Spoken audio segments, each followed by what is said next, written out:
हम अभी स्थित छी महादेव मठ में। अहाँ देख रहे छी श्री श्री 108 बाबा वीरभद्रनाथ धाम महादेव मठ जे अछि। एहि जगह जे है से हम सब आबि गेलहुँ कुआँ के पास। कुआँ में जे है से बाल्टीन गिराब आ बाल्टीन गिरा के पैर धोब। पैर धोला के बाद जे है से बाबा जी के दर्शन करब। तो देख रही देखो मंदिर के सीन कितने बढ़िया है।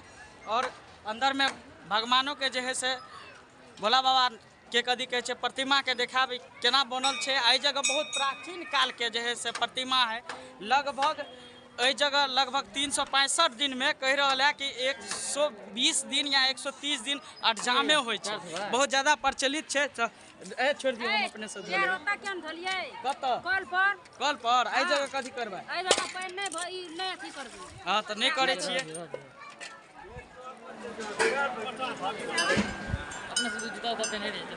चलू हमरा से मिस्टेक भ गेल। हम सब के कुआँ के पानी निकाल के पैर पर रखे छल।